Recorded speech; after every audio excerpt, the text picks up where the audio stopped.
کی طرف پلٹتے ہیں. آئے ہیں مدینہ شریف میں. حضرت ضیاء الدین مہاجر مکی مدنی رحمت اللہ علیہ اس وقت مدینہ شریف میں قیام رکھتے تھے. جب خبر چلی کہ ہندوستان سے ضلع مراد آباد, اس وقت کا سنبھل ضلع مراد آباد, کہ ضلع مراد آباد سنبھل سے مولانا اجمل صاحب آئے ہیں, ملاقات کی, بڑی دعاؤں سے نوازا. مدینہ طیبہ میں اس وقت ایک فتنہ بڑے زوروں پر تھا. ایک غیر مقلد عالم دین علم غیب مصطفیٰ کا انکار کر رہا تھا اور لوگوں کو چیلنج کر رہا تھا. عربی عالم تھا, زبان عرب پر فصاحت و بلاغت پر عبور حاصل تھا. دعویٰ تھا کہ علم غیب مصطفیٰ پر اگر کوئی ہے مرد مجاہد تو آ کر مجھ سے مناظرہ کرے. لوگ پریشان ہو گئے, لوگ اضطراب میں آئے. پہنچے حضرت ضیاء الدین رحمت اللہ تعالی علیہ کے پاس, خلیفہ اعلیٰ حضرت ہیں. پہنچے اور جا کر کہا کہ حضور ایک غیر مقلد عالم دین حضور کے علم غیب کا انکار کرتا ہے, علم غیب کا منکر ہے, مناظرے کا چیلنج کھلے طور پر دے رہا ہے. حضور آپ کوئی مفتی, کوئی مفسر یا کوئی ایسا مناظر منتخب فرما دے, اس کا انتخاب فرما دے جو جا کر اس غیر مقلد سے مناظرہ کرے. اے سنی مسلمانوں, آج جن کے عرس میں آئے ہو تم غور کرو کہ کون ہے وہ, عام ہستی نہیں ہے. عرس روز ہوتے ہیں. میں آخر میں ایک بات کہوں گا, مناظر بہت پیدا ہوتے ہیں مگر اجمل العلماء جیسا مناظر اب شاید پیدا نہیں ہوگا. نہ دنیا نے دیکھا, کیا شان تھی. سنو, اجمل العلماء جیسا مناظر کیسا ہوتا ہے. غیر مقلد عالم حضور کے علم غیب کا انکار کر رہا ہے اور چیلنج کر دیا مناظرے کا. حضرت ضیاء الدین مکی رحمت اللہ علیہ نے کہا کہ ٹھیک ہے, ابھی الحمدللہ سرزمین ہندوستان سے, سرزمین مراد آباد سے ایک بہت بڑے عالم دین مفتی اجمل شاہ صاحب آئے ہوئے ہیں. میں حضرت سے بات کرتا ہوں. شاہ صاحب نے سے بات کی اور کہا کہ حضور آپ جائیں اور مناظرہ کریں. مناظرے کے لیے جب اجمل شاہ صاحب پہنچے مسجد صحن نبوی میں, حضور کے دیار میں, حضور کے دربار میں, حضور کے صحن پر مناظرہ ہو رہا. اور قسمت دیکھو کہ جب حضرت اجمل العلماء مناظرے کے لیے بیٹھے اور سامنے وہ غیر مقلد عالم بیٹھا تو اس کی پشت تھی روضہ انور کی طرف اور آپ کا رخ تھا سرکار کی طرف. نعرہ تکبیر, نعرہ رسالت, فیضان اجمل العلماء عرس اجملی حضور صاحب سجادہ بھائی بیٹھے ہیں مناظرے کے لیے. غیر مقلد عالم عربی پر وقوع رکھتا ہے, فصیح و بلیغ عربی بول رہا ہے. چیلنج مناظرہ ہے کہ ہے کوئی جو آ کر مجھ سے علم غیب نبی پر مناظرہ کرے. حضور کے علم غیب کا منکر وہ خبیث مردود روضہ رسول کے سامنے پشت کیے ہوئے سرکار کے روضے کی طرف دلیلیں دے رہا ہے. حدیث پڑھنی شروع کری, حدیث پڑھ رہا ہے, عبارت پڑھ رہا ہے. اجمل العلماء کو جلال آیا, جوش آیا, کہتے ہیں رک جا, ٹھہر جا. رکا, کہا کیا بات ہے. کہا یہ عبارت حدیث میں موجود ہی نہیں ہے. اس نے کہا حدیث کی کتاب میرے ہاتھ میں ہے, دیکھ کر پڑھ رہا ہوں, اس میں موجود ہے.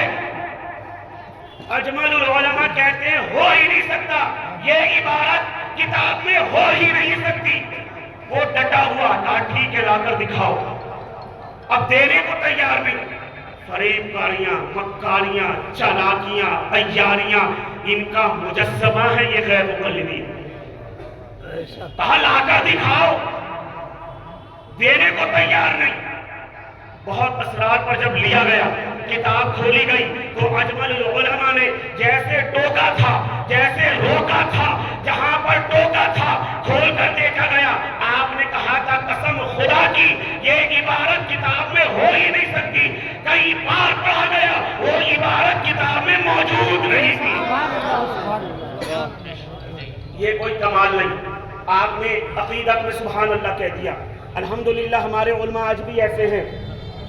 ہمارے علماء آپ کے اجمل العلوم کے مدرسین آج بھی اتنی صلاحیت رکھتے ہیں کہ وہ ٹوک دے کر غلط عبارت پڑھی جائے.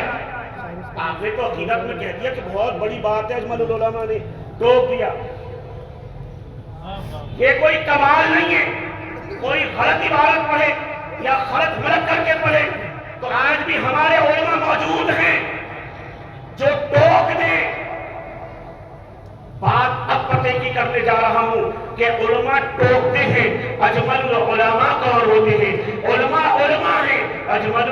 उलमा अजमलुल उलमा है। बात क्या है? किसी ने पूछा हुजूर आपको तो बड़ा दर्स हासिल है, आपको तो बड़ा मलका हासिल है, आपको कैसे पता चला कि यह हदीस गलत पढ़ रहा है, अपनी तरफ से मिलाकर पढ़ रहा है, गलत गलत करके पढ़ रहा है? अजमलुल उलमा फरमाते हैं जिस वक्त वो इबारत पढ़ रहा था, हदीस पढ़ रहा था, मैंने रोज़े रसूल की तरफ तवज्जो करी, निगाहे करम मुस्तफा की मांगी, हुजूर की तरफ अपनी दरख्वास्त पेश की और सरकार की तरफ कहा या रसूल अल्लाह इमदाद कुन, या रसूल अल्लाह इमदाद कुन। सुनो उलमा कौन है, अजमलुल उलमा कौन है? हुजूर के रोज़े की तरफ जब दरख्वास्त लगाई है वल्लाह वो सुन लेंगे, इमदाद तो पहुंचेंगे। इतना तो हो कोई जो आह करे दिल से अपने गुलाम सादिक आशिक सादिक को वो कैसे झुठला सकते थे, वो कैसे महरूम छोड़ सकते थे? अजमलुल उलमा फरमाते हैं मैंने देखा कि हुजूर की गुंबद से एक नूर निकला और सामने मेरी नजरों के ज़ाते पाके मुस्तफा थी। हुजूर कहते थे अजमल कहता क्यों नहीं, ये मेरी हदीस नहीं है। नारे रिसालत उर्से अजमली, नारे तकबीर, सुभान अल्लाह। अजमल कहता क्यों नहीं, ये मेरी हदीस नहीं। मैं पूछता सरकार ये आपने कहा नहीं ये मैंने नहीं कहा। सरकार ये आपने इरशाद फरमाया, नहीं मैंने नहीं कहा। मैं डर गया कि कुछ भी हो सकता है। जब ज़बाने मुस्तफा ने कह दिया ये मेरी बात नहीं तो ये हुजूर की हदीस नहीं हो सकता। सुभान अल्लाह। उलमा वो होती हैं जिनके मुआविन उलमा,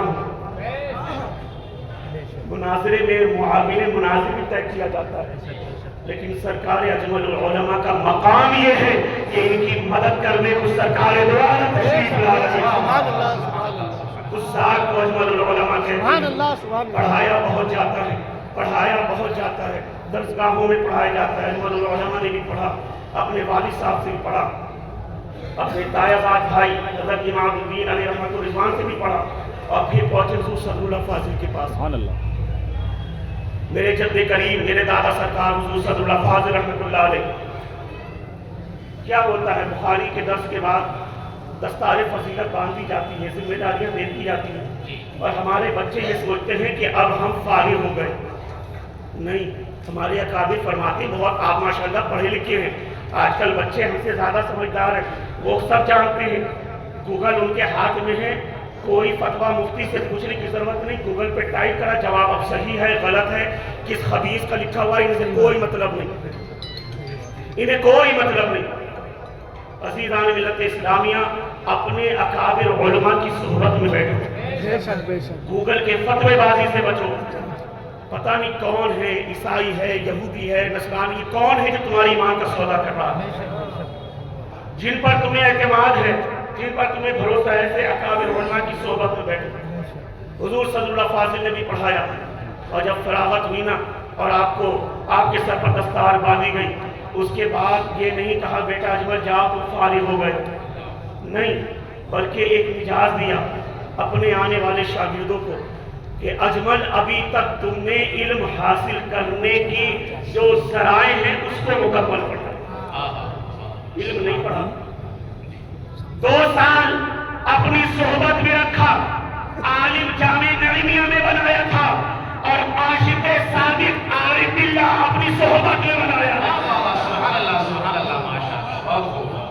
2 साल अपने साथ में रखा, इसीलिए हम कहा करते हैं अल्हम्दुलिल्लाह ऐसे आकाओं का बंदा हूँ रज़ा, सरकारों के अजमलुल उलमा वो है। आज हर शागिर्द अपने उस्ताद पे नाज करता है, हर मुरीद अपने उस्ताद पे अपने पीर पर नाज करता है, हर बेटा अपने बाप पर नाज करता है, मगर कसम खुदा की इनकी जात वो है कि पीर कहे मेरा मुरीद है, उस्ताद कहे मेरा शागिर्द है, बेटा कहे बाप कहे कि मेरा बेटा है। जिन पर उनके शागिर्द भी फख्र करते हैं उनका उस्ताद भी फख्र करता है। नारे तकबीर, नारे रिसालत, उर्से अजमली, हमारी तंजीम